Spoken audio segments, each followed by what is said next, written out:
Sa ulo ng mga nagbabagang balita, eskwelahan tinamaan ng H1N1 virus. Klase sinuspinde. Abangan ang update sa mga estudyanteng inoobserbahan ngayon live.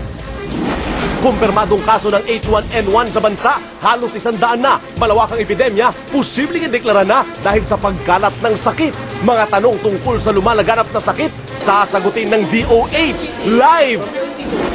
Bantayan sa mga airport, hotel at mall, masinigpitan kontra H1N1.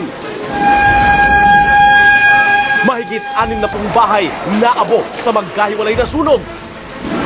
Exclusive! Estudyante sa isang eskwelahan namatay. Ilang pa niya mga kaeskwela nilalagnat. Ang hinihinalang sakit na tumama sa mga estudyante, alamin. OFW, nahulog o hinulog mula sa 5th floor ng Mega Mall. Ang buong kwento, tutukan. Energy Secretary Angelo Reyes, kinastigo si NEDA Secretary Ralph Recto dahil sa presyuhan ng petrolyo. Bago siya magsalita, kausapin niya muna ako. Angelica Panganiban, mas palaban sa kanyang susunod na pelikula. Leading man na makakasama niya sa isang love scene, makikilala niyo na. At mga kapamilya niyo sa ABS-CBN, sinalubong na ang Araw ng Kalayaan. Mga bigating rakista, nakijamming sa music video ng Boto Mo Ipatrol Mo, Ako ang Simula.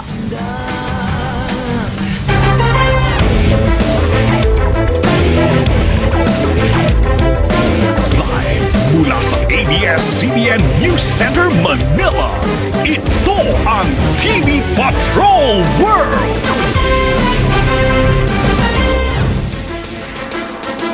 Magandang gabi, Pilipinas! Kami ang inyong mga patrol ng Pilipino. Naglilingkod sa inyo saan man sa mundo.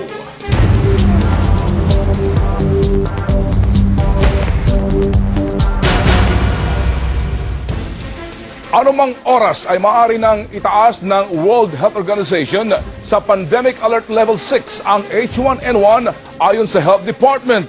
Ibig sabihin nito, kumakalat na ang nakakahawang virus sa maraming rehiyon ng WHO sa mundo. Ngayong araw mga kapamilya, 15 pang kaso ng bago ng H1N1 ang nadagdag sa Pilipinas. Malapit na pong pumalo sa 100 ang kabuuang kaso sa ating bansa na pinakamarami sa Southeast Asia. Nagpapatrol, Jing Castañeda. Suspendido na ang klase sa Hilera Elementary School sa Jaén, Nueva Ecija ngayon matapos makumpirma na may AH1N1 ang 9 na taong gulang na estudyante rito. Inaalam pa kung paano niya ito nakuha. Inoobserbahan pa ang 57 sa halos 200 mag-aaral dito na nagpakita rin ng mga sintomas ng AH1N1. Pero dito sa Hilera, binabantayan natin kasi paano silang nahawa kasi mga maliit na bata ito. Bagamat may mga report sa amin na maaari magpaliwanag, bine-verify pa namin. Ika-6 na eskwelahan na sa bansa ang Hilera Elementary School na tinamaan ng virus. Kasama na rito ang De La Salle Taft, FEU East Asia College, De La Salle College of St. Benilde, St. Andrews School, Parañaque, at Ateneo de Manila High School sa Quezon City. May 21 na itala ang unang confirmed case ng AH1N1 sa Pilipinas. Sa loob ng 3 linggo, sumampa na ang bilang sa 72. Bukod sa mga paaralan at establisamento sa Metro Manila o NCR, tinamaan na ng virus ang Cordillera, Zambales, Central Luzon, Bacolod, Cebu at Bohol. Ngayon, nangunguna ang Pilipinas sa mga bansa sa Southeast Asia na may pinakamaraming kaso ng AH1N1. Tinatanong ngayon ng DOH kung hindi pa ba sila nababahala sa mga bilang na ito.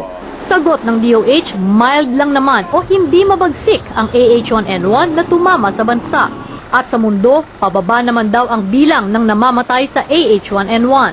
Pero patuloy pa rin daw ang pagmomonitor ng DOH. Pinamomonitor ng WHO kasi pwedeng mag-mutation. So, nakabantay tayo. Vigilance is the key. Okay. Unpredictable kasi yung virus. Ayon sa DOH, anumang oras ay baka itaas na ng World Health Organization sa Pandemic Alert Level 6 ang AH1N1 o malawakang epidemya sa buong mundo mula sa kasalukuyang Alert Level 5 kung saan kumakalat lang sa isang WHO region ang virus. Pero paliwanag ng DOH, hindi pa rin dapat magpanik ang publiko.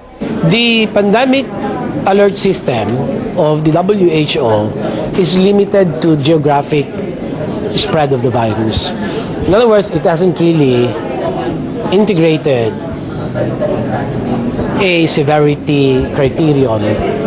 Kapag dineklara na ng World Health Organization ang Pandemic Alert Level 6, susuriin at rerepasuhin ng DOH ang kanilang guidelines ukol sa AH1N1.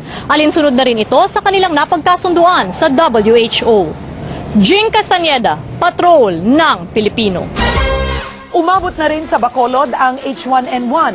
Naitala po ito matapos umuwi doon ang isang estudyante ng De La Salle University na una nang nilagnat dito sa Maynila. Nagpapatrol Marty Go. Kinumpirma ng Department of Health ang kauna-unahang kaso ng AH1N1 virus sa Bacolod City. Isang 17 taong gulang na estudyante na nag-aaral sa De La Salle University Taft. Unang linggo ng Hunyo, nilagnat ang dalaga sa kasagsagan ng enrollment sa La Salle. Nagpa-check up siya sa isang ospital sa Maynila. Na-confine ng ilang araw at kinuna ng swab test ng DOH. Pero nang bumuti ang kanyang pakiramdam, nirelease din sa ospital ang dalaga. Dahil sinuspindi ang pasok sa La Salle dahil sa pagkalat ng AH1N1 virus, nagpasya munang umuwi sa kanyang bayan sa Bacolod ang estudyante. Pero nang nakauwi na, dito palang lumabas ang resulta ng Research Institute for Tropical Medicine o RITM sa Maynila na positibo pala sa AH1N1 ang estudyante. Pero paliwanag ng DOH, walang dapat ikabahala. Nagsuot ng face mask ang pasyente nang umuwi ng Bacolod. Maging ang kanyang pamilya, nag-self-quarantine na rin. Inumpisahan na rin ng DOH ang contact tracing o paghahanap sa mga nagkahalubilo ng biktima. Sila mismo nag-home quarantine. Ang lahat ng miyembro ng pamilya ay nakasuot ng mask kahit sa loob ng bahay. At yung pasyente na din nakamask na rin kahit noong pang dumating siya dito. Bagamat naka-quarantine na sa Corazon Locsin Monte Libano Memorial Regional Hospital ang biktima, may ilang residenteng nangangambang kumalat na ang virus. Si Dina Leyva, naabutan ng ABS-CBN News na bumili ng face mask sa butikang ito. Ang sabi ng ate ko may isang positibo sa ospital na yan. Kaya bumili ako ng mask para protektahan ang sarili ko. Bukod sa estudyante ng La Salle, isa pang 7 taong gulang na bata ang inoobserbahan matapos makitaan ng sintomas ng AH1N1 virus. Martigo, Patrol ng Pilipino, Bacolod City. At para po magbigay ng kaliwanagan tungkol sa dumaraming kaso ng H1N1 sa ating bansa, ating mga kasama live sa ating pong studio si Health Secretary Francisco Duque III. Sec, good evening po sa inyo. Magandang gabi sa inyo, Ginoong Ted at kay Karen din at sa lahat ng inyong manonood. Una po, Mr. Secretary, ayon po sa WHO, Pilipinas na ang may pinakamaraming kaso ng H1N1 sa Southeast Asia. Balikan po natin yung mga bilang mula noong isang kaso po noong buwan ng Mayo, sa loob po lamang ng 3 linggo, ito po'y lumobo halos 100 kaso ngayon. Ito po yan. At kung ating pong pagmamasdan mga kapamilya, ang ating mapa, hindi po lamang National Capital Region ang tinamaan kung hindi pati mga probinsya.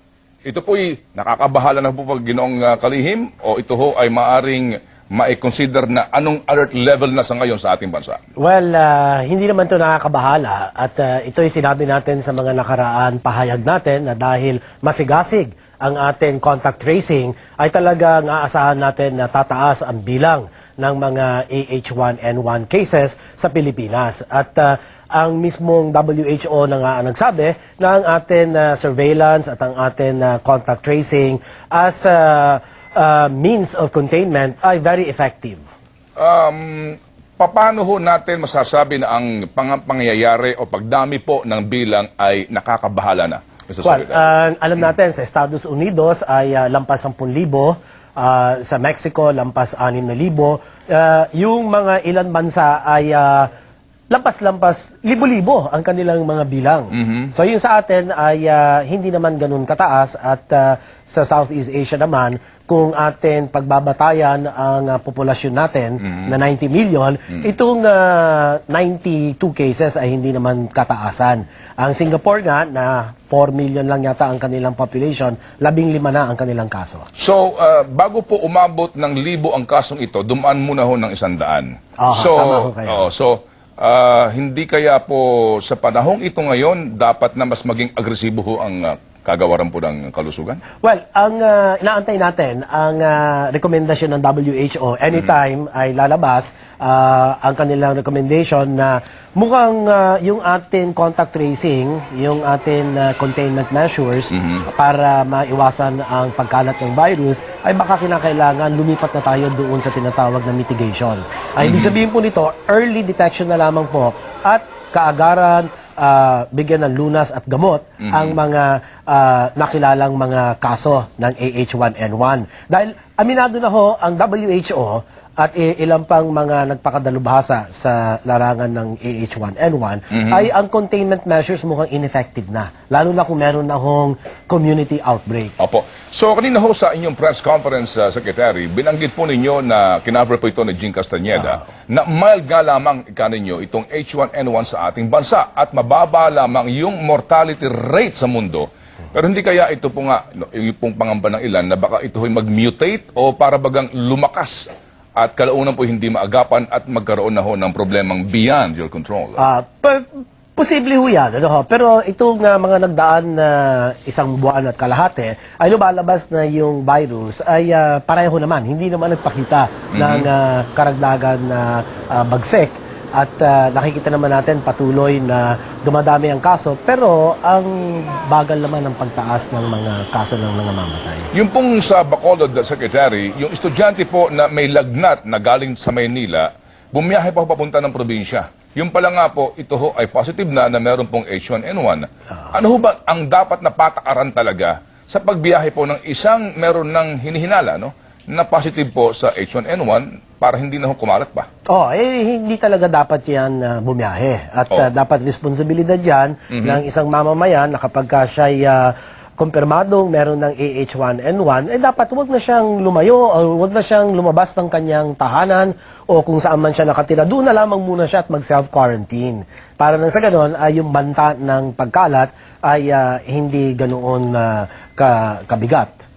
Ano ho yan? Talagang inyo ho lamang pinauubaya sa self-decision ng taong may karamdaman? Tama ho. Yan ho ang pamantayan na ginagawa ng lahat ng mga ibang bansa. Dahil nga, very mild yung case. Tumatama po ngayon ang naturang virus sa mga paaralan. Misa nga po meron ding mga cases sa ilang pong mga pribadong tanggapan na ganito nga pong sitwasyon. Karaniwan po, sinususpindi yung klase maging sa eskwela nga po at yung pong opisina. Opo. Pero ito ho'y nakakasagabal nga po sa pag-aaral ng mga estudyante at sa trabaho po ng mga manggagawa sa isang kumpanya. Ano ho ba ang dapat talagang gawin kung sakasakali po na merong suspected case na po ng H1N1 sa isang opisina o sa paaralan? Kung mamarapatin mo lang, Ted, yung atin response level system na isinagawa natin nung nakaraan linggo bago nagbukas ang mga paaralan sa elementarya, ay sinabi nga natin na kung meron ng kumpirmadong kaso, ay ang mga administrador ay magpapasya na suspindihin na ang klase.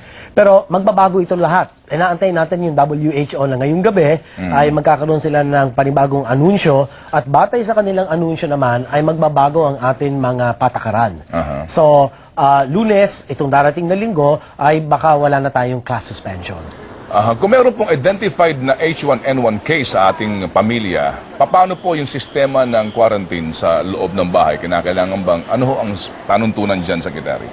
Unang-una, meron ho tayong yung social distancing. Sa loob ng bahay, dapat nakalagay sa kwarto at hanggat sa maaari, to wear a mask para hindi nga makahawa at laging maghuhugas ng kamay, yung proper hand washing, kumanta ng happy birthday ng 2 beses at saka yung proper cough and sneeze manners ay dapat ay hindi ito binabaliwala. Dahil nakakatulong ito mga praktikal na mga hakbang na nakakatulong sa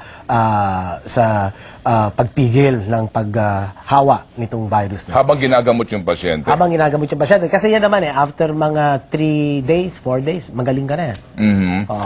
Dito ho ba malaking bagay yung pong resistensya ng tao? Malaking bagay. Ito hong mga ginagawa ngayon na pagpapa-immunize ng anti-flu vaccine, ito ba nakakatulong? Ay, hindi ho ito nakakatulong. Ito nakakatulong doon sa mga matatanda dahil ang karaniwang trangkaso o flu virus ay pwede rin humantong sa komplikasyon, lalo na ang mga matatanda at ang mga batang-bata. Sino ho ang mas prone kapitan po nito? Ito yung lumalabas batay sa mga pananaliksik ay mga bata. Mga hanggang 18 anyos ang nakikita natin sa Pilipinas na marami-rami ang apektado.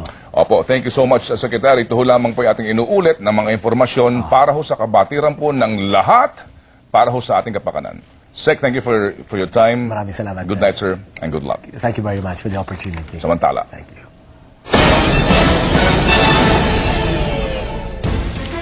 Nasunog ang mahigit sa 50 kabahayan sa Barangay Santa Lucia sa Pasig. Sa inisyal pong investigasyon, sinasabing sa isang cellphone repair shop nagmula ang apoy. Papatrol, Apol Salantoni.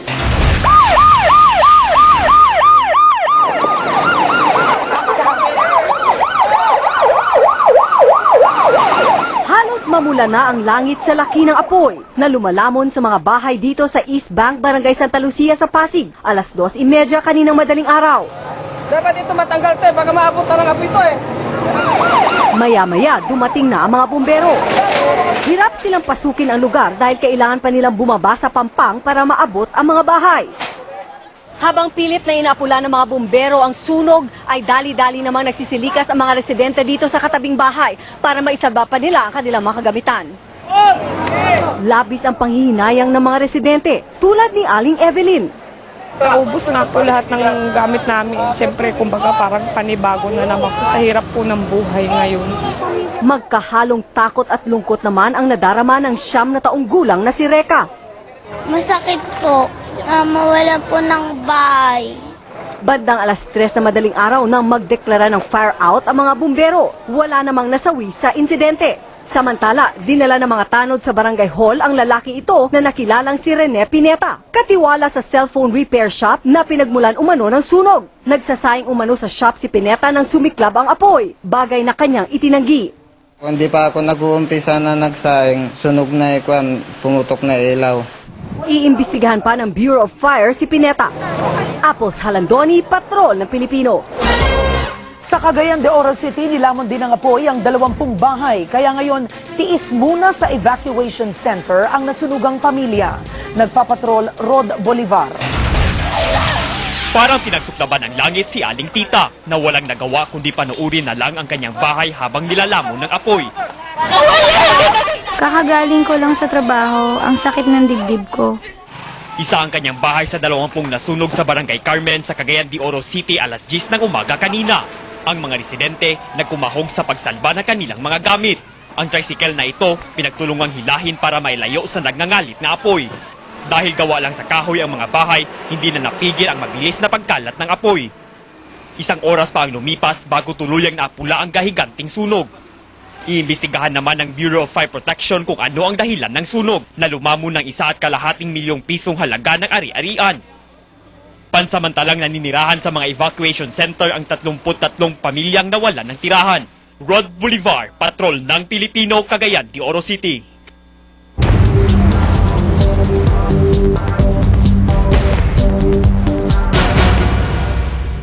Limitado na muna ang paghatid sundo ng mga pasahero sa Ninoy Aquino International Airport para maiwasan ang pagkalat ng AH1N1 virus. Maging sa mga hotel, todo ingat na rin. Live mula sa NAIA, nagpapatrol Sol Aragones. Karen, mas pinaigting pa ang pag-iingat dito sa airport, hotels at malls laban sa AH1N1 flu virus. Ito ay bunsod pa rin ng patuloy na pagdami ng suspected case sa bansa. Pansamantala ding sinuspinde ang pagbibigay ng visitor's pass dito sa airport. Hindi na muna pinapayagan na makapasok sa lobby ng airport ang mga susundo at maghahatid sa mga pasahero. Pansamantala kasing itinigil ang pribilehiyo ng pagbibigay ng visitor's pass. Ang sistema ngayon, hanggang arrival extension lang ng airport, pwede ang mga susundo ng mga kamag-anak o kaibigan. Ang mga maghahatid naman papaalis ng bansa ay hanggang labas lang ng airport. Para ma-discourage na yung mga maramihan na naghahatid at sumusundo, para hindi mag-spread yung virus kung talagang nag-positive. Di naman ito minasama ng mga naghahatid at sumusundo sa airport. Okay lang po na nandito kami naghihintay para rin naman po yun sa kaligtasan namin. Maliban sa airport, todo na rin ang pag-iingat kontra sa AH1N1 sa ilang hotel. Sa hotel na ito, titingnan muna ang temperature ng guest at mga empleyado bago sila makapasok. Pag mataas ang temperature, magpapahinga muna sa labas. Baka kasi dahil sa init sa labas pag naglakad. So, lalabas kami, ang nurse at saka ang doktor, iti-check ang pasyente. Kung mataas pa rin ang temperature, pagkatapos magpahinga ang guest, dadali namin sa clinic. Pero dapat naka-mask para hindi mag-spread ang virus kung positive man siya sa swine flu. Pabor naman dito ang mga nagpupunta sa hotel. Oh yeah, I have no problem with that. That's okay. Kasi, siyempre, napuproteksyonan din yung mga tao na nandito and as well as yung sa akin din. So, kung baka, I don't know, kung carrier ako o so, pag may temperature check at least, nalalaman ko kung ako'y safe. Pinabulaanan naman ng SM Management ang kumakalat na text na may mga kumpirmadong AH1N1 na victim sa South Mall at Mega Mall.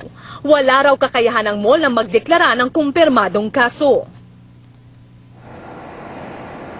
Samantala mga kapamilya, ayon pa dito kay General Atutubo ng NAIA, wala pa naman silang formal na abiso sa publiko na kinakailangang magsuot ng mask kapag sila ay pumapasok dito sa airport. Ito rin daw ay nakabatay pa rin sa sariling desisyon ng bawat individual. Karen? Maraming salamat, Sol Aragones. Suspendido rin ang klase sa Doña Candelaria Meneses Duque High School sa Bulacan, Bulacan. Matapos magkalagnat ang ilang estudyante. Sinusuri na ng DOH kung H1N1 ito. Exclusive, nagpapatrol Ron Gagalak. Sa gate ng Doña Candelaria Meneses Duque High School sa Bulacan, Bulacan, nakaanunsyo na wala munang pasok ang eskwelahan. Tahimik sa loob, wala ng mga estudyante at mga guro. Ang mangilan-ngilan na nandito naka-surgical mask. Sa eskwelahan, sumailalim sa swab test ang mga batang nakitaan ng mga sintomas ng AH1N1 flu. Nanghihina, masasakit ang lalamunan at nag-aapoy sa lagnat ang iba sa kanila. Isang estudyante ang nanggaling sa Amerika at nilagnat pagpasok sa eskwelahan, pero gumaling na umano ang bata. Ang problema, nakahawa ng marami pang iba. Doon sa records ng eskwelahan ay merong unusual increase of number ng flu illness among sa isang section. Alalang-alala ngayon ang mga magulang, pero umaasa silang hindi sana magpositibo ang kanilang nilalagnat na anak sa AH1N1 flu. Tinatanong ko naman yung anak ko, kaya naman daw niya. Kaya lang iba yung kakasigurado kami. Noon sinabi nga nilang meron dito, kaya Huli na nung sinabi nila. Huli na, nabalita lang namin na meron palang rito na nag-aaral yung nahawa ng H1N1 ba yun? Ayun. Sa kwartong ito, sinasabing nagsimulang kumalat ang sakit. Gamit ang disinfectant solution, isa-isang hinugasan ang mga silya, mesa at sahig ng classroom. Ang ilan, sa kawalan ng mga surgical mask, panyo ang ginamit para takpan ng kanilang ilong. Mahigpit na binabantayan ngayon ng DOH ang komunidad malapit sa eskwelahan at mga pamilya ng 14 na batang dumaan sa swab test. Pero paglilinaw ng DOH, wala pang kumpirmadong kaso ng AH1N1 flu virus dito sa Meneses High School. It's still under observation upon release ng laboratory result from RITM. And we're waiting for the advice ng Department of Health kung ano man po ang next move namin if either it's a positive or a negative result. Sa Lunes na ulit magbubukas itong Meneses High School. Lilinisin daw muna ang bawat kwarto, gagamitin ang disinfectant solution at magpapatuloy ang medical surveillance sa bawat estudyanteng papasok sa Lunes. Ron Gagalak, Patrol ng Pilipino. Kalinisan sa katawan ang paulit-ulit na paalaala ng Health Department para pangontra sa H1N1 virus. Pero paano makakalaban ang mga estudyante sa mga public schools kung miserable ang kanilang pasilidad? Nagpapatrol, Gretchen Malalad. Dito sa Payatas Elementary School B sa Quezon City, butas ang toilet bowls. Walang flush at ang tangke ng tubig ginawa ng basurahan. Isa ito sa 3 palikuran ng buong eskwelahan na may populasyon na 4,000 estudyante. Kaya naman tuwing break time ay siksikan ang mga estudyante dito. 3 lamang ang cubicle, kaya ang iba ay napipilitan na lamang umihi sa sahig. 30 minuto hanggang 1 oras daw minsan bago makagamit ng banyo. May ilan na napapaihi na lang sa salawal. Minsan po tumutulo na po sa underwear ko pero pinipigilan ko pa rin po. Ang iba namang di makaya ang amoy ng CR sa pag-uwi na lang sa bahay nagbabanyo. Sobrang panghinga po eh. Pagka may CCR, tinatakpan yung mga nila ilong kasi ang panghi-panghi. Misa lang po ako umiihi. Aminado naman ang principal ng eskwelahan sa problema. Kulang din, kaya lang, yun lang ang namin na kayang ibigay. Ang Jeronimo Santiago Elementary School naman na nasa tabi lang ng Malacanang, mas malala pa ang problema. Halos 800 ang nasa grade 1 and 2 dito, mapababae man o lalaki. Iisa lang ang palikuran, 2 urinal para sa mga lalaki at 1 cubicle para sa mga babae. 600 ang nasa grades 3, 4 at 5. Hiwalay ang CR ng mga babae at lalaki. Yun nga lang, sa 4 na cubicle ng mga babae, 2 lang ang gumagana. Isa ay barado at ang isa naman ay sira at ginawa na lang tambakan ng mga gamit. Sira rin ang mga gripo, pero may drum naman ng tubig pang buhos. Marami ang urinals pero walang pintuan ang cubicles. Inuuna muna halimbawa yung mga females, sila muna maunang gumamit sa CR. And then pag yun namang mga males. At saka under-repair pa naman yung. Ayon kay Dr. Nina Gloriani, medical microbiologist at Dean ng College of Public Health ng UP, sa ganitong sitwasyon, hindi malayong mamayagpag ang AH1N1 virus sa public elementary schools. It is the transmission of infectious agents. Ang mga infectious agents madaling kumabit sa mga kamay. Payo niya, dapat doblehin ang paglilinis ng katawan at paligid dahil tataas pa ang kaso ng AH1N1 virus. Gretchen Malalad, Patrol ng Pilipino. Nababahala ng mga magulang ng mga estudyante sa isang eskwelahan sa Taguig matapos mamatay ang isang bata doon at magkalagnat ang 3 iba pa. Exclusive, nagpapatrol Zian Ambrosio. Pumasok na naka-face mask ang ilang estudyante ng Santa Teresa School sa Bagong Bayan, Taguig. Natakot daw kasi ang kanilang mga magulang na kumpirmahin ng eskwelahan na namatay noong linggo ang 6 na taong gulang na si Jeffrey Pagayunan dahil sa hinihinalang meningococemia. 3 bata na rin ang nilagnat mula ng pasukan. Aksyon na nila, bombahan niya yung eskwelahan. Dapat walang pasok eh. Ayaw ko papasukin yung mga anak ko. Kaso nga lang, parang ayaw yata ng mga teacher na gano'n na mangyari, ma-absent yung mga anak. Kaya pinilit na lang namin. Hinihintay pa ang findings kung ano ang kinamatay ng bata. Hindi tuloy mapigilang maiyak ng isang magulang na baka may AH1N1 virus na kumakalat sa eskwelahan. Wala kami pangano sa gamot eh. Tsaka wala kami bayad. Mangyari man sa anak ko, maano ko sa anak ko, wala akong maitutulong. Naabutan namin si Aling Delia na may hawak ng mga gamot. Yung pong anak ko kasi, meron pong lagnat. Takot din po ako, baka inaano ko yung mga bata din, baka makahawa po sila. Gayon pa man ayon sa City Health Office, hindi AH1N1 virus ang ikinamatay ng bata. That is a suspect meningo. Bakit nila nasabi, sir, na suspected meningo? Dahil yung rashes ba, yung nagkaroon ng fever at rashes. Nilinaw ni Dr. Paak ng meningococemia ay nakukuha sa bakterya. Magkaiba raw ang sintomas ng meningococemia at AH1N1 virus. Sa ngayon, hindi naman suspendido ang klase sa naturang eskwelahan dahil pinaniniwala ang naabatan na ang sakit. Sa ngayon, na-disinfect na ang classroom na ito ng namatay na estudyante kamakailan lang. Nangako naman ang City Health Office na agad nila ipapaalam sa mga magulang na estudyante dito kung ano ang naging resulta ng laboratory exam ng ikinamatay ng bata. Zian Ambrosio, Patrol ng Pilipino.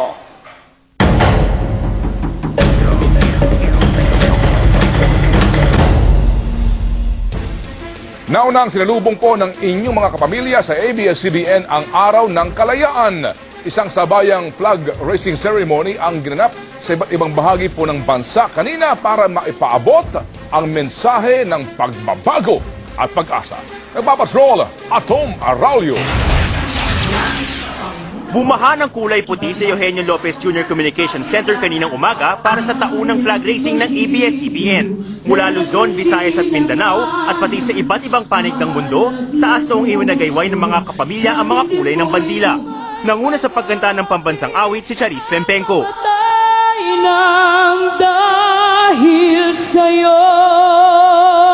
Ayon kay ABS-CBN President and COO Charo Santos Concho, mas makabuluhan ang pagtitipong ito ngayong taon dahil sa kampanya ng ABS-CBN para sa malinis sa halalan sa 2010.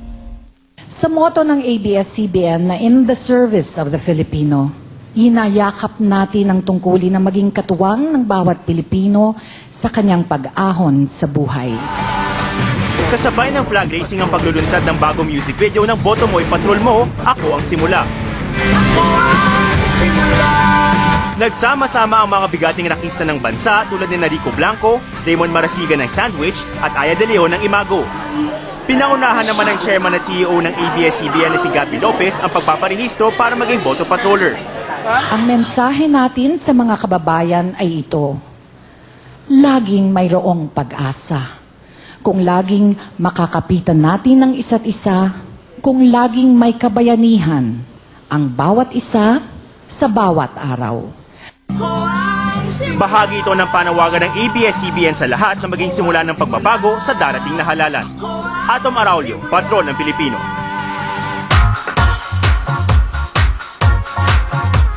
Ang latest naman sa mundo ng showbiz mula sa ating star patroller, Femela Baranda, Fem.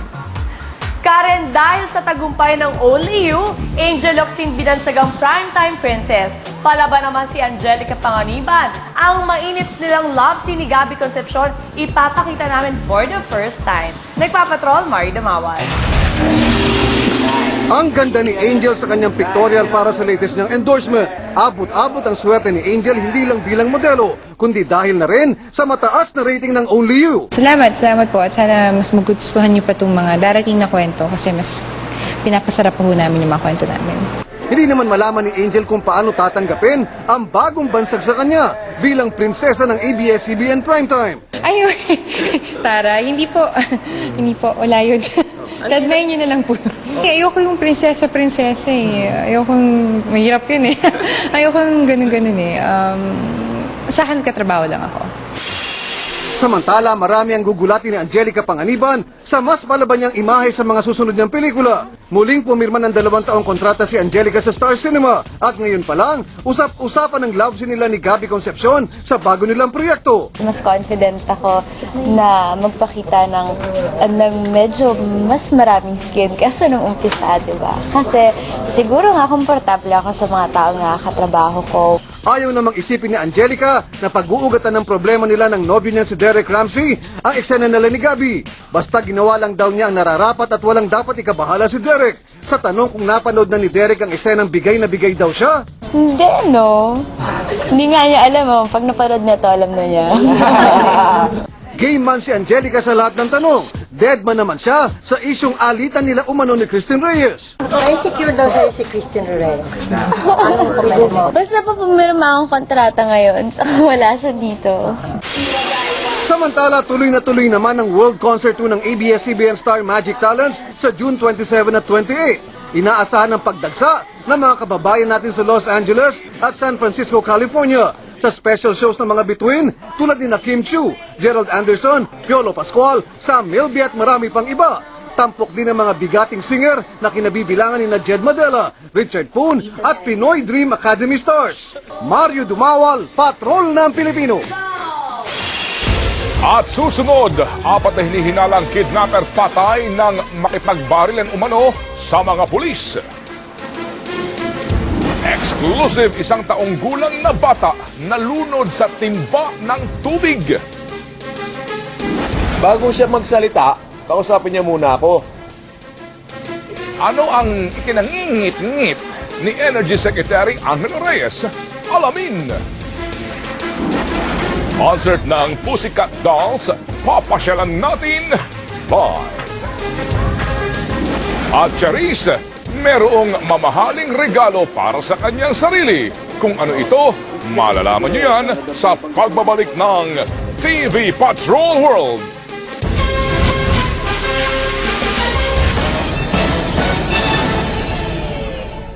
Nakabaril na ng mga pulis ang 4 na hinihinalang kidnapper sa Parañaque kaninang madaling araw. Nagpapatrol ni Kubawa. Sinara ng mga pulis ang bahaging ito ng Diosdado Macapagal Avenue sa Barangay Tambo, Parañaque, pasado alas 4 kanina madaling araw. Nagkaroon raw ng engkwentro sa pagitan ng mga otoridad at ng 3 lalaking ito na agad napatay. Nauna rito, natiktikan ng pulisya ang Nissan Sentra na gamit ng mga lalaki na ginagamit rin umano sa kidnapping. Nasundan ito sa isang gasolinahan sa Pasay kung saan umano nagkikita ang grupo pero nagsimula ang habulan nang dumaan sila sa checkpoint. Gustong i-check ito ng marked vehicle ng Parañaque Police, ayaw huminto. Nagkaroon ng habulan dito. Mabilis daw na tumatakbo itong sasakyan ng mga suspect na papunta sana sa Cavite, pero agad itong nakat ng mga police mobile. Bumaba ng kotse ang 4 na lalaki na tumakbo umano papunta sa Talahiban. Sa palitan ng putok, patay agad ng 3 sa kanila. Naisugod naman sa ospital ang ika-4 na suspect pero pumanaw rin. 3.45 at isang 9mm na baril naman ang nakuha sa kanila. Bumaba yung mga suspects, nagkaroon ng encounter between sa DIOU saka yung mga suspect. Nakilala rin naman agad ang 3 sa mga suspect dahil sa dala nilang ID. Sila rin ang tinuturong mga nang hold up sa isang Chino sa Laloma, Quezon City na na-rescue rin kahapon sa Montalban, Rizal. Nakumpirma ito nang makuha sa kanilang sasakyan ng isang bag na naglalaman pa ng mga gamit ng biktima, kasama rin ang 4 na hindi pa na-encash na cheque na nagkakahalaga ng 36,000 pesos. Iniimbestigahan na kung meron pang ibang suspect sa kaso. Nico Bawa, Patrol ng Pilipino. Patikim pa lamang daw ang mga rally laban sa CONAS kahapon. Ayon po sa mga lider ng oposisyon, baka mapatalsik sa pwesto si Pangulong Arroyo sakaling igiit ng kanyang mga kaalyado sa Kongreso ang pagbubuo ng isang Constituent Assembly para maamyendahan ang ating saligang batas. Nagpapatrol, Maricar Bautista. Lahat ng tumututo sa CONAS, itaas ang kamao! Maalab ang mga pahayag kahapon. Nasa Kuwait si dating Pangulong Estrada, pero may sulat na iniwan para sa mga dumalo sa anti-CONAS rally. Kapag hinayaan nating manioblang ito na magalamay ni Arroyo, parang hinayaan na rin nating nanakawin niya sa ikatlong pagkakataon ang panguluhan ng bansa. Hindi ang saligang batas ang nangangailangan ng pagbabago kung hindi ang gobyernong tiwaling. May mensahe ring ipinadala sa mga rallyista si dating Pangulong Aquino. Narito muli tayo sa gitna ng walang hiyang pang-aabuso ng mga makapangyarihang nagnanais na sirain ang mga pinakapayak sa ating mga batas. Huwag niyo pong payagang manumbalik ang pamamaraan ng mga diktador. Tutulan po natin ang CONAS. Nagbabala naman ng mga taga-oposisyon ng isa na namang EDSA Revolution kung magmamatigas ang gustong mag-amyenda sa saligang batas. Kung ituloy talaga nila ang CONAS, sa aking tingin ang taong bayan ay lalabas sa lansangan. I warn the administration, do not underestimate people's anger. Ayon sa oposisyon, patikim pa lang ang rally kahapon. May mga mas malalaking kilos protesta raw silang pinaplano. Babala ni United Opposition President at Makati Mayor Jojo Marbinay, baka hindi makatapos ng termino si Arroyo kapag ipinilit ang charter change. Pagka pinagkitgitan itong CONAS nito, baka ito tipping point na. And I think the administration is aware of that. Pero ang malagim na nakikita ni Binay ay ang posibleng pagdedeklara umano ng Pangulo ng martial law. Ayon kay Mayor Binay, aaraw-arawin ang mga kilos protesta hanggang sa huling State of the Nation address ni Pangulong Arroyo sa Hulyo. At mula Makati, handa raw silang dalhin ang rally sa Batasan sa mismong araw ng SONA. Maricar Bautista, Patrol ng Pilipino. Binigyan na ng parole ang OFW na si May Vecina na una nang nahatulan ng bitay sa Kuwait. Ikinatuwa naman ito ng kanyang pamilya. Mula sa North Cotabato, nagpapatrol Lirio Bompa. Labis na ikinatuwa ng mga kaanak ni May Vecina ang balitang binigyan na ng parole ng Amir of Kuwait si May. Ibig sabihin, malaya na siya. Katunayan, si May paraw mismo ang tumawag sa kanila noong Lunes ng gabi para ipaalam ang magandang balita. Labis-labis ang kaligayahan ko nung tumawag siya, sinabi sa amin na makauwi na siya. Dahil dito, halos walang paglagyan ng tuwa ang kanyang buong pamilya.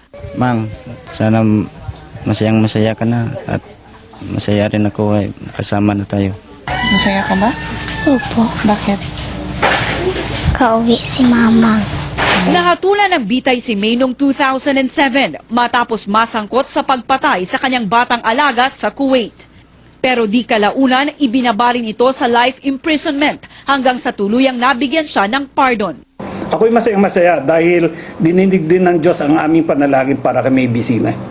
Sa ngayon, 2 OFW pa ang nasa death row sa Kuwait. Lirio Bombat, Patrol ng Pilipino, North Cotabato. Sinalubong ng palakpak at papuri ang pagbabalik bansa ng Powerade Basketball Team Pilipinas. Kampiyon sa 8th Southeast Asian Basketball Association Tournament sa Indonesia ang Team Pilipinas. Unang pinadapa ng mga Pinoy ang Singapore Basketball Team sa lamang na 48 points. Sumunod na nilampaso ang host na Indonesia Basketball Team.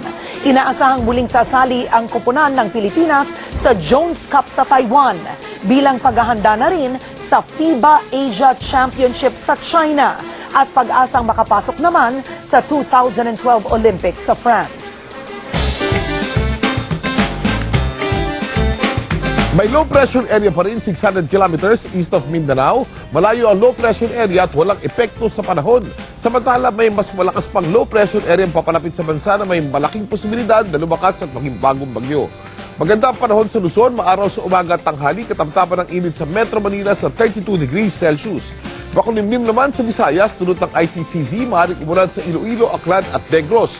Uulan din paminsan-minsan sa natitirang bahagi ng Visayas. Maulap sa Mindanao at malaki ang posibilidad ng pag-ulan. Mas malakas ang ulan sa Surigao at Eastern Mindanao. Pinag-iingatan lahat sa landslide at flash flood. Kaunting kaalaman, laban ng balita ang virus ngayon. Alam niyo bang ang pinakaunang virus na nadiskubre ay di nakita sa tao o hayop, kundi sa tabako? Ang pinakaunang virus na nadiskubre ay ang tobacco mosaic virus na nahanap sa mga dahon ng tabako noong 19th century. Bago nadiskubre ang pinakaunang virus, inakala ng mga eksperto na lahat ng sakit ay mula sa bakterya, isang nilalang na mas malaki sa virus. Inimbento naman ang antibiotic na pamatay sa bakterya lamang. Dahil mas maliit at mas mabagsik sa bakterya, walang epekto ang antibiotic sa virus. Ang virus ay napapatay ng antiviral medicine na bagong imbento lamang. Ito po si Kuya Kim, nagsasabing sa bawat pagsubok ng panahon, laging tatandaan na ang buhay ay weather lang. Sa pagbabalik ng TV Patrol World, isang taong gulang na bata nalunod sa timba ng tubig. Alamin kung may pananagutan ang magulang ng bata sa nangyari. Bago siya magsalita, kausapin niya muna ako. Secretary Angelo Reyes, bakit kinastigo si Secretary Ralph Recto? Kasong perjury ni Mike Defensor kay June Lozada ibinasura ng korte.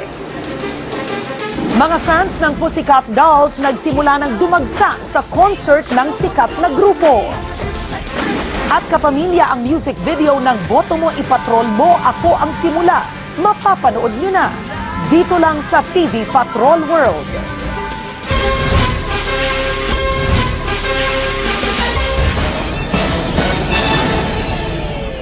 Iniimbestigahan ng pulisya ang kaso ng isang taong gulang na bata sa Tondo, Maynila na namatay nang malunod sa isang timbang tubig.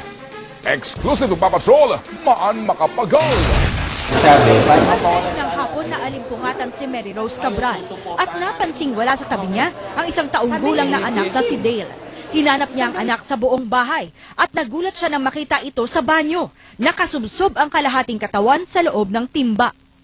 Agad itinakbo ang bata sa ospital pero patay na siya nang maidala roon. Sa imbestigasyon ng pulisya, nalamang pilit na inaabot ng bata ang sipilyo na nasa loob ng timba. Pero napasubsob siya sa timba at hindi na nakaalis. Naingganyong kunin yung sipilyo to the extent na pumasok yung buong katawan niya doon sa balde. Once na na-submerge na yung buong katawan niya, wala na siyang ability to push pabalik. Hindi naman makapaniwala ang ina ng biktima. Lalo't siya raw ang sinisisi sa pagkalunod ng bata. Wala akong kasalanan. Meron bang nanay na gustong mamatay yung anak niya? Namatay na nga yung anak mo, sisisihin ka pa. Isa sa ilalim sa autopsy ang katawan ng bata upang malaman kung sadyang pinatay ito o nadisgrasya lamang. Iwasan lang na iwan bukas ang CR. Saka kung pa pwede, gamitin lang yung mga balde na may takip para hindi na anuhin ng bata. Posible ring makasuhan ng ina niya dahil sa kapabayaan. Maan Macapagal, Patrol ng Pilipino. Ibinasura po ng Manila MTC ang kasong perjury o pagsisinungaling na inihain ni dating Environment Secretary Mike Defensor laban kay ZTE Deal Star Witness Rodolfo Jun Luzada. Iniatras kasi ni Defensor kanina ang reklamo laban sa kanyang dating kaibigan. Nagpapatrol, George Carino. Iisa lang ang inuupuan nila pero malawak na ang pagitan ni Mike Defensor at ang dati niyang kaibigang si Jun Lozada na pinaghiwalay ng kontrobersya ng ZTE deal. Sa pagsalang kanina sa sala ni Judge George Emmanuel Loredo ng Manila Metropolitan Court, isinumiti ni Mike Defensor ang kanyang affidavit of desistance na nagsasabing iniaatras na niya ang kanyang reklamo. Agad namang ibinasura ng korte ang kaso. Case against you is dismissed permanently. Pero bitbit pa rin ni Defensor ang sama ng loob kay Lozada. Nakausap pa ba kayo dito? Binati lang niya. Sabi niya, kamayan kita. Sabi ko, kaysa lang tayo magbatian. And sabi ko sa kanya na, Jun, sabi ko, yung ginawa mo sobra. Bati sa Court of Appeals, hindi ko, ang exact statement ko sa kanya, pati sa Court of Appeals, niyari mo ko. Ganun talaga siguro. No, masama loob nila na yung kanilang, kumbaga, yung plano nila sa akin, hindi nila naituloy. Dahil dun sa nangyari na umalma ang tao nung nakulong ako, inatras nila bigla. Natatakot ako na may bubueltahan na naman ako nito sa ibang kaso ko pa. At talagang hindi pa raw tapos ang laban nila. I will be pursuing my case. My case is still valid. But sabi ko nga, as written in my letter, I don't think I can find justice here. Kasong perjury pa lang ang nalusutan ni Jun Lozada. 15 pa ang kasong bubunuin niya. Ang nangyari sa korte kanina ay isa lamang sa maraming problema ni Jun Lozada. At naniniwala si Jun Lozada na mahaba pa ang laban niya hanggat nasa pwesto ang mga taong konektado sa kanyang testimonya tungkol sa anomalya ng ZTE deal. George Carino, Patrol ng Pilipino. Posible pa ring masundan ang pagtaas sa presyo ng petrolyo kaninang madaling araw.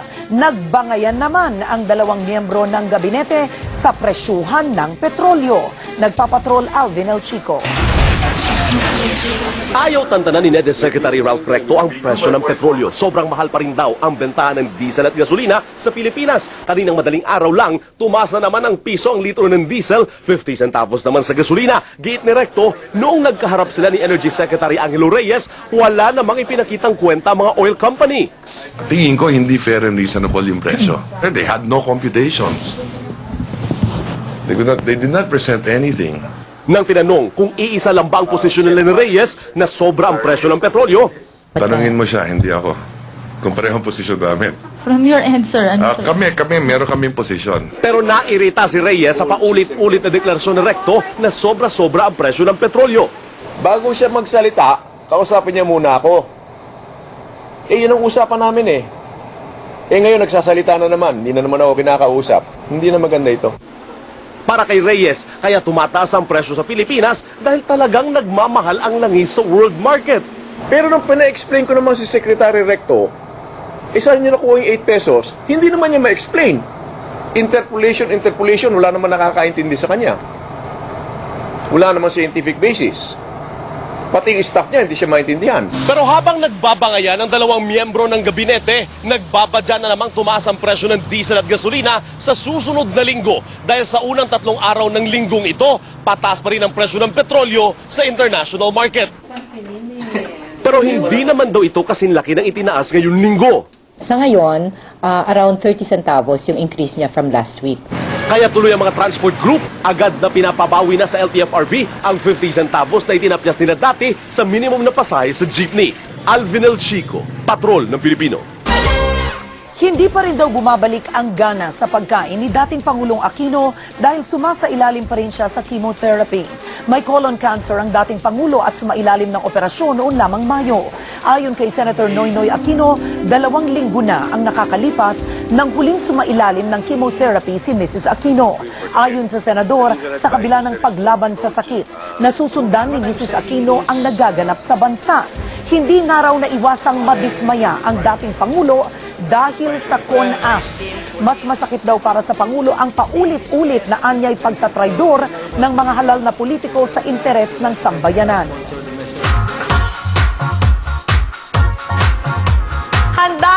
masayaw at makihataw ang libo-libong Pinoy sa Doll Domination Concert ngayong gabi ng Pussycat Dolls. At live mula sa Mall of Asia, nagpapatrol Ginger Conejero.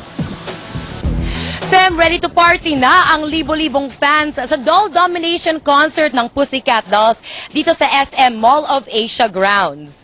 Ito na ang ikalawang concert ng sikat na international group dito sa bansa pero tila hindi pa nagsasawa ang kanilang Pinoy fans. Handang-handa na ang mga fans maninig ang hits ng grupo gaya ng Don't Ya, Buttons at Jai Ho. Samantala, napakahigpit na ng security dito sa Mall of Asia.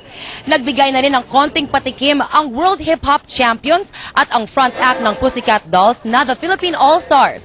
Alay raw nila ang performance ngayong gabi sa kapwang Pinoy, lalo na kay Nicole, ang lead singer ng Pussycat Dolls, dahil hindi niya nalilimutan ang kanyang Pinoy roots.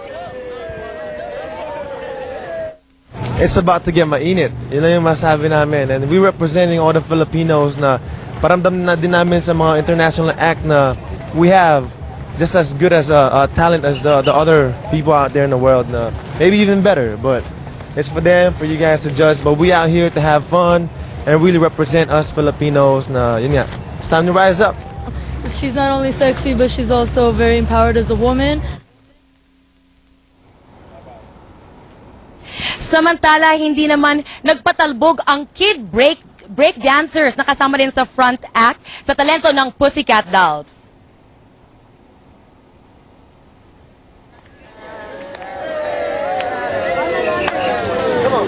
Inaasahang aabot ng 10,000 fans dito sa Mall of Asia ang mag-rock out ngayon, Fem. At nakatakdang mag-umpisa ang concert ng Doll Domination maya-maya lamang 8:00 ngayong gabi. At yan ang huling balita dito sa Mall of Asia. Balik sa iyo, Fem. Maraming salamat, Ginger Conejero. Sunod, Charisse, niregaluhan ang sarili ng mamahaling bagay. Kung ano yan, abangan!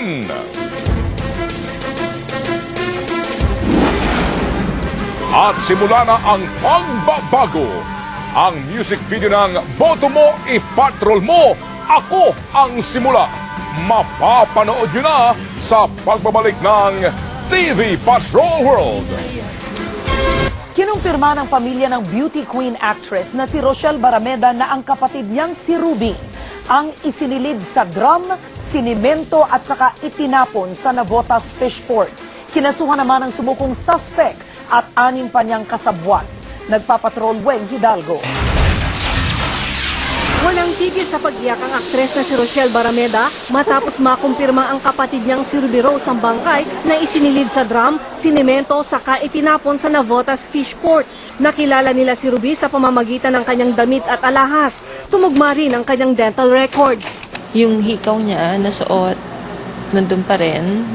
Nasa kanya pa rin. Yung damit, yung slacks na suot niya na khaki, yun pa rin. Yung stripes na polo shirt, yun pa rin yung suot niya. Natunto ng bangkay matapos sumuko ang isa sa mga sospek na si Manuel Montero. Sa statement at sa ng testigo na nakatali siya sa paa, saka sa kamay na kaganyan, sa likod.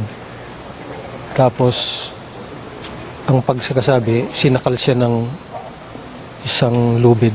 Hindi nga raw niya makayanan dahil sa dami na nilang ipinapatay sa kanila, nag-iisa lang yung si Rubing babae. Ayon kay Montero, ang biyanan ni Ruby na si Atty. Manuel Jimenez II ang nag-utos sa kanilang patayin ng biktima kapalit ng 50,000. Hindi raw kasi matanggap nito ang pakikipaghiwalay ni Ruby sa asawang si Manuel Jimenez III. There was this comment by the father-in-law na hindi ka dapat magdala ng kahihiyan sa pamilya namin. Pinatay daw nila si Ruby nang dukutin nila ito noong March 14, 2007. Nangyari umano ang krimen sa compound ng Buena Suerte Jimenez Fishing and Trading Company sa Navotas na pag-aari ng bayaw ni Ruby na si Lope Jimenez. At dahil sa pag-amin ni Montero, sinampahan siya ng kasong murder kasama si Atty. Manuel Jimenez II, ang bayaw na si Lope Jimenez at mga kasabwat na sina Eric Fernandez, Spike Descalzo, Robert Ponce at Rudy de la Cruz. Pag-aaralan pa ng pulisya ang partisipasyon ng asawa ni Rubina si Manuel Jimenez III sa krimen bago siya isama sa mga kinasuhan. We cannot find any, as of this moment, that we could involve the husband. Sinubukan ng ABS-CBN News na kunin ang panig ng mga Jimenez pero hindi sila mahagilap. Ngayong nakasuhan ng mga sospek sa pagpatay kay Ruby Rose Barameda, handa na ang pulisya sa pagtugis sa kanila habang naghahanap ng iba pang testigo na mas magpapatibay pa sa kasong isinampa laban sa mga sospek. Weng Hidalgo, Patrol ng Pilipino. Patay ang isang balikbayan ng mahulog sa ikalimang palapag ng isang mall sa Mandaluyong kagabi. Palaisipan naman sa mga otoridad kung sadyang tumalon o may tumulak sa biktima. Exclusive, nagpapatrol Ryan Chua. Sa harap ng mga namamasyal sa mall na ito sa Mandaluyong, bumagsak at bumulagta ang lalaking ito mag-alas 10 kagabi. Nagkagulo raw ang lahat ng marinig ang malakas na pagkabagsak ng lalaki mula sa ikalimang palapag ng gusali ilang minuto bago magsara ang SM Mega Mall. May narinig ako nagsigawan sa labas. Tinignan ko doon sa may railings, napansin ko na merong tumalon nga. Gulat man sa nangyari, kinunan ni Jason ng cellphone video at litrato ang nakapanlulumong eksena. Hindi raw nagtagal, inalis din ng lalaki sa kinabagsakan nito. Napansin ko walang dumating na media o pulis para imbestigahan yung nangyari. Kaya parang nagulat lang ako. Wala na ngang inabutan pa ang mga pulis na rumesponde sa insidente. Agad kasing isinugod sa ospital ang biktimang kinilalang si Rosauro Ornales, pero hindi na siya umabot ng buhay. Pagdating namin doon, yung area malinis na eh. Kung hindi man na nilinis sila, may evidence na tayo makukuha ron. Palaisipan pa ngayon sa pulisya kung aksidente ang nangyari, kung may tumulak sa biktima o kung sadya siya nagpakamatay. Kaninang umaga, dinala ng mga kaanak ni Ornales ang kanyang mga labi sa PNP Crime Lab sa Camp Crame para ipaotopsiya. Hindi raw sila naniniwalang magagawa niyang magpatiwakal. Okay naman silang pamilya. Oo. Kaya imposible. Kauuwi lang daw ng seaman na si Ornales sa bansa noong nakaraang buwan para magbakasyon. Nagpaalam daw siyang umalis kahapon para asikasuhin ng kanyang mga papeles sa agency bago pumasyal sa Mega Mall. Paano po yung pamilya niyo? May awa naman siguro ng Diyos. Bahala na yung Diyos sa pagtutulungan na lang namin. Dadalhin ngayong gabi ang mga labi ni Ornales sa Lubao, Pampanga, kung saan naghihintay ang kanyang nagluluksang mag-iina. Hindi raw muna magbibigay ng anumang pahayag ang pamunuan ng SM Mega Mall hanggat hindi pa nailalabas ang resulta ng investigasyon na nagsisimula pa lang ngayon. Sa ngayon at maaaring sa mga susunod na araw, mananatili munang malaking misteryo ang pagkamatay ng biktima. Ryan Chua, Patrol ng Pilipino. 6 na miyembro po ng Abu Sayyaf at 2 sundalo ang namatay kanina nang magkasagupa ang 2 grupo sa Indanan, Sulu. Muling nagsilika sa mga taga roon dahil sa takot na muling magkaroon ng engkwentro sa kanilang lugar. Exclusive nagpapatrol, Jay Ruiz. Alas 5 ng madaling araw, nagpapatrol ang militar ng matsambahan nila mga miyembro ng Abu Sayyaf na pinangungunahan daw ng leader nito na si Albader Parad sa barangay Malimbaya, Indanan, Sulu. Nagkapalitan ng putok ng higit 5 oras bago umatras ang Abu Sayyaf. Nang matapos ang bakbakan, 6 na Abu Sayyaf ang nasawi, 2 naman sa Marines. Tuloy-tuloy ang operation at ipapakita natin sa kanila na habang ganyan ang ginagawa nila dito, hindi kami titigil sa pagsugpo. Sugatan din ang ilang Abu Sayyaf at 4 na sundalo dahil sa takot. Iniwan na mahigit 500 pamilya ang kanilang bahay. Nasa tabi-tabi lang daw kasi ang mga bandidong Abu Sayyaf kaya malamang muling magkakabakbakan. Sa ngayon, hindi pa matiyak ng mga otoridad kung kasama ng mga Abu Sayyaf ang kanilang biyag na si Eugenio Vanyi na may malubhang karamdaman. Una nang pinakawalan ng Abu Sayyaf ang 2 nilang bihag na Red Cross volunteers na sina Mary Jean Nakaba at Andres Notter. Pero sa di malamang dahilan, patuloy pa rin hindi pinapakawalan ng mga Abu Sayyaf si Vanyi na ngayon higit 5 buwan ng bihag ng mga bandido. Jay Ruiz, Patrol ng Pilipino. Wala na akong pera. Yan po ang umiiyak na sinabi kanina ni dating First Lady Imelda Romualdez Marcos. Ayon sa kanya, wala na siyang pondo para punan ang 750,000 pesos na travel bond sa tuwing siya lalabas ng bansa para magpagamot. Katunayan, kinailangan daw niyang i-withdraw na ang pensyon ni dating Pangulong Ferdinand Marcos sa Philippine Veterans Bank. Ayon pa kay Ginang Marcos, napakabagal daw ng pag-usad ng kanyang kaso kaya kailangan pa niyang kumuha ng travel permit. I had no funds. I have no funds. The only thing is the pension of Marcos. Kung maawa kayo at maintindihan niyo si Mrs. Marcos, tingnan niyo, maintindihan ninyo kung gaano kayaman ang bayan natin at dapat namin din mahalin.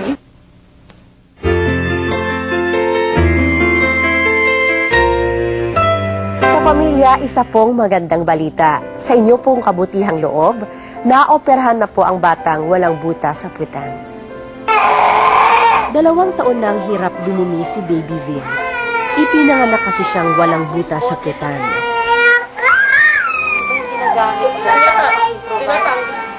Noong Mayo, nanawagan sa hulog ng langit si Baby Vince, kaya't naipatingin siya sa isang espesyalista. Hanggang sa dumating nga ang araw na kanilang dinadalangin. Taimtim na nagbantay ang pamilya sa operating room. Sana po maging wala pong mangyaring masama po. At ilang sandali pa, hindi kayang sukatin ang saya ng pamilya sa magandang resulta ng operasyon. Natapos na yung operasyon sa kanya, naging maganda naman yung operasyon. Ang ginagamot natin sa kanya ngayon, yung pulmonya na lang. Maraming masalamat po sa inyo, lalo na po sa ABS-CBN po, sa Hulog ng Langit po. Maraming salamat po. Sa ngalan po ng pamilya ni Baby Vince, taos-puso po kami nagpapasalamat para sa tagumpay ng kanyang operasyon.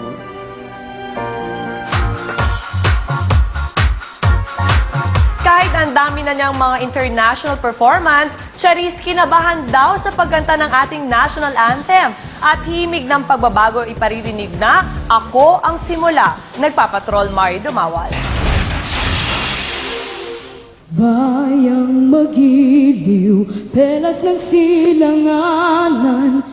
Global diva si Charis nang kantahin niya kanina ang national anthem sabay sa maagang pagdiriwang ng Independence Day ng ABS-CBN Worldwide. Inamin ni Charis, kinabog siya sa pagkanta ng pambansang awit. Kinabahan po ako, syempre. Imagine, hindi nga po yung laban ni Pacman or kumanta sa stage, pero talagang super kinabahan po ako kasi talagang syempre national anthem. Tapos natakot ako. Pero talagang tinalay ko yung best ko na kantahin niya ng original tipo talaga. Sa kabila ng kanyang international success, simple pa rin si Charis sa launch ng kanyang June 27 concert sa SMX Convention Center. Tanging luho lang niya, isang Louis Vuitton bracelet na iniregalo niya sa kanyang sarili. Marami na po may ganito, pero talagang first, ko po to, Louis Vuitton na bracelet. Ang astig lang po niya tingnan, di ba, pag kumakanta siya. Natuwa naman si Charis na nag-gold na ang latest album niya sa Star Records. Ito'y matapos mag-hit ang kanyang Note to God sa iTunes at US charts. Pero mas matamis daw ang kumanta sa sariling bansa, kaya pinagsisikapan niyang mapuno ang kanyang first big concert. Concert ko, princess naman po. Joke lang. Dream ko rin po yun, maging concert princess. Sana, punuin niyo naman yung SMX. Ang pamilyar namang dagundong ng theme music ng Boto Mo, Patrol Mo, Ako ang Simula ang nagsilbing inspirasyon ng daan-daang puwersa ng ABS-CBN na tinipon para bigyang buhay ang isa sa pinakamalaking election-related campaign. Ito'y para himukin ng bawat isa, lalo na mga kabataang Pinoy na maging aktibo sa halalan sa 2010.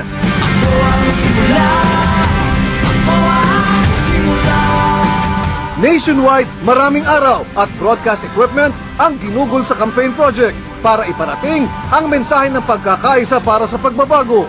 Sentro ng Boto Mo, Patrol Mo, ang bagong piyesang Ako ang Simula na isinulat ni Ira Sabat at Mike Villegas at binigyang buhay ng mga rakisang sina Rico Blanco, Raymond Marasigan at Aya De Leon.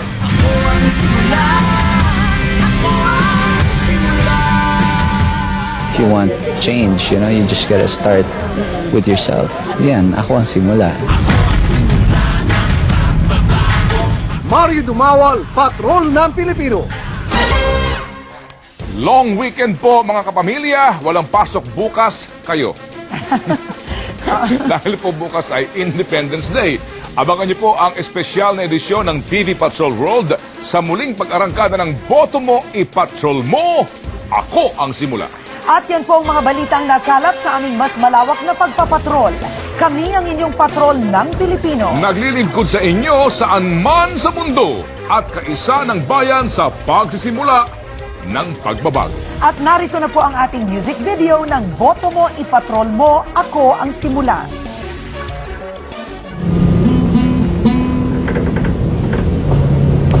Hanggang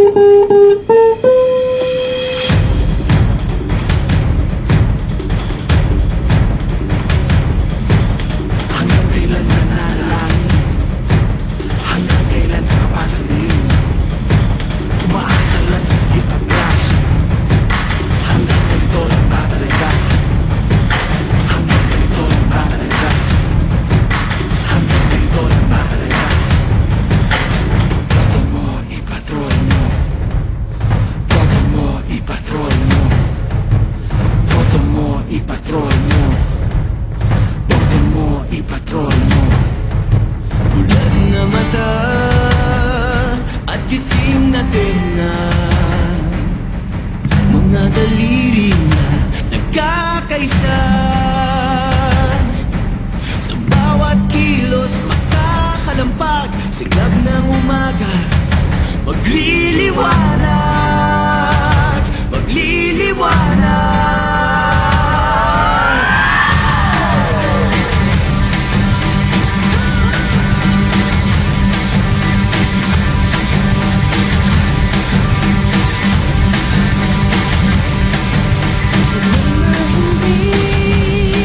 Sa sariling mundo, hindi walas ang dekadang bago. Ako ang tutupad sa pangakong ito. Ako ang simula ng pagbabago, sa pagbabago. Ako ang simula. Ako ang simula. Ako ang simula. Ako ang simula. Walang masinda sa ingay at gulo. Huwag nang matabang na itulak tayo. Ako ang tatapos sa pagsubok na to. Ako ang simula ng pagbabago, sa pagbabago. Ako ang simula. Ako ang simula. Ako ang simula. Ako ang simula. Ako ang simula. Ako ang simula. Ako ang simula. Ako ang simula. Boto mo, ipatrol mo. Boto mo, ipatrol mo.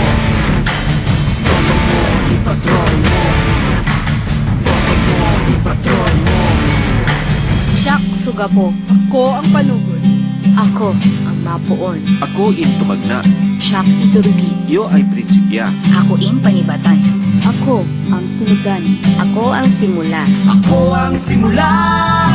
Ako ang simula. Ako ang simula. Ako ang simula. Ako ang simula. Ako ang simula. Ako ang simula. Ako ang simula. Saan at kailan at kung paano ako ang tutupad sa pangakong ito. Ako ang simula ng